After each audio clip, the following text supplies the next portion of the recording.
Nous écoutons. Mesdames, Messieurs les jurés, bonjour.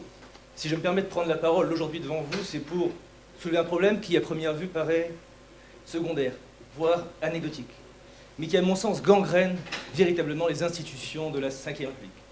Il s'agit de la présence des anciens présidents au Conseil constitutionnel.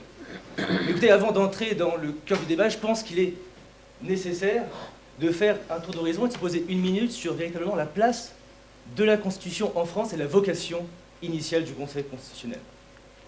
En effet, au niveau juridique, la Constitution, ou maintenant plus largement le bloc de constitutionnalité, c'est la norme supérieure dans l'ordre juridique interne. Mais la Constitution ne se limite pas simplement à l'analyse juridique au sens stricto sensu. La Constitution a vocation à s'inscrire dans le temps, à durer. Alors que les lois vont et viennent au terme des mandatures, la Constitution, elle, reste. Et le socle et les valeurs communes sur lesquelles sont bâties notre société. En effet, c'est la liberté, la séparation des pouvoirs, l'égalité et la présomption d'innocence. La Constitution, au-delà des clivages politiques, représente l'unité au sein de la nation. En effet, et c'est pour ça, force est de constater, mesdames, messieurs les jurés, que la Constitution est donc véritablement un texte fort, mais qu'il se doit d'être protégé. Et cette mission incombe au Conseil constitutionnel. En effet, le Conseil constitutionnel, ce n'est pas simplement un titre honorifique, c'est une responsabilité. C'est un devoir, je dirais même, d'indépendance, d'impartialité, de probité et de non-immixtion dans la sphère politique. Et c'est pour ces raisons, mesdames, messieurs les jurés, et pour que le Conseil constitutionnel véritablement soit conforme à sa vocation initiale, que je suis contre la présence des anciens présidents au Conseil constitutionnel. Mais avant, ne jetons pas la pierre au général de Gaulle. En effet, je pense que celui-ci, initialement, était de bonne foi et avait véritablement compris les enjeux politiques du XXIe siècle, mais sans pour autant trouver la réponse adéquate. Car oui, mesdames, messieurs les jurés, la présence des anciens présidents au Conseil constitutionnel, c'est la manifestation concrète du recyclage. On prend un produit usagé dont personne ne veut et on le reconvertit dans une utilisation future. Au niveau juridique, on pourrait assimiler ça à l'obligation de reclassement en cas de licenciement pour motif économique. En effet, les anciens présidents ont une priorité d'emploi dans les institutions de la République. En fait, il est vrai qu'une fois avoir connu l'exercice de l'État, les responsabilités, qu'une fois avoir connu l'utilisation toujours modérée des fonds publics, il est quelque peu difficile de revenir à la vie civile. Écoutez, d'un côté, je ne peux que comprendre, par chance, que heureusement que le général de Gaulle, Pompidou-Mitterrand, n'ait pas connu cette dépression post-présidentielle. Ils sont partis tout de suite, parce que regardez tout de même l'état dans lequel se trouve M. Valéry Giscard d'Estaing et Jacques Chirac. Entre eux, cette espèce de dinosaure qui raconte à tout le monde qu'il a serré Didi, et puis à côté, l'ancien président de l'UMP qui dit voter François Hollande, on ne peut que se demander légitimement si ces personnes ont réellement leur place au Conseil constitutionnel. Mais écoutez, je ne pense que ce n'est pas la solution, ou du moins, ça ne l'est plus. Car en effet, si De Gaulle, dans la Constitution, a inséré la présence des anciens présidents au Conseil constitutionnel, je pense que c'est en raison de sa relation de proximité qu'il avait avec celle-ci. En effet, le général de Gaulle l'appelait fréquemment sa fille et avait tendance à donner son interprétation sur les textes législatifs. Je pense, mesdames, messieurs les jurés, que le général de Gaulle, une fois avoir fini son mandat, voulait garder une relation de proximité, voulait rester dans l'exercice constitutionnel. Mais 45 ans après sa mort et 5 présidents plus tard, je pense que cette disposition a clairement perdu de sa vocation initiale. De plus, je pense même beaucoup plus que cette disposition met clairement en danger la République, les institutions républicaines, parce que notamment par le jeu des nominations et les influences qui se créent au fur et à mesure dans le Conseil constitutionnel. En effet, déjà 3 membres sont nommés par le président. D'ores et déjà, il est clair qu'une fois le président au Conseil constitutionnel, celui-ci aura la main mise sur les membres qu'il a nommés et par conséquent influera sur les décisions qui sont rendues. Ensuite, 6 membres sont nommés par le président de l'Assemblée nationale et du Sénat.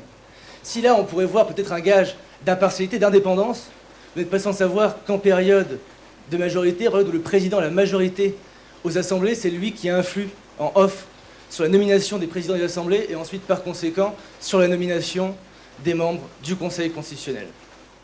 Écoutez, le président n'est pas, comme disait le général de Gaulle, un homme supérieur au-dessus des partis politiques, au-dessus des clivages politiques. Le président de la République, depuis l'élection au suffrage universel, était un politique et n'hésite plus maintenant à donner son avis sur des questions de société.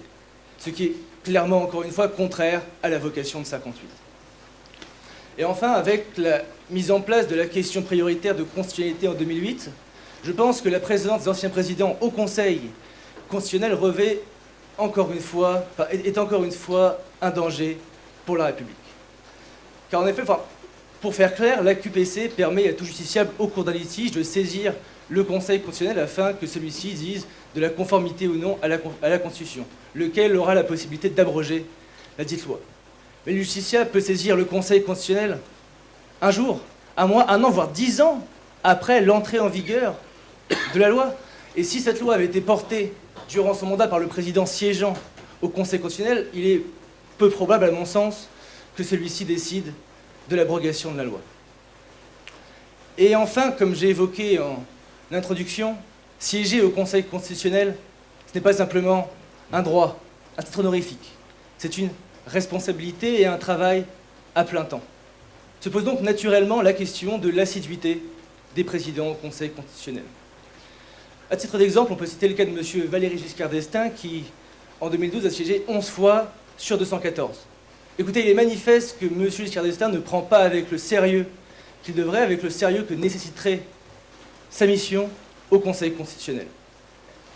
Après, par rapport aux réponses auxquelles on peut apporter à ce problème d'absentéisme, je pense que pour le diagnostic, en termes de politique RH, cela reviendrait finalement à analyser la moyenne d'âge du Conseil constitutionnel. C'est vrai, quand on est plus âgé, on est beaucoup plus tenté d'être absent malheureusement. Il est clair qu'avec une moyenne d'âge au Conseil constitutionnel de 71 ans, les couloirs du Conseil ressemblent davantage à un mouroir qu'à la cour d'élite de la République.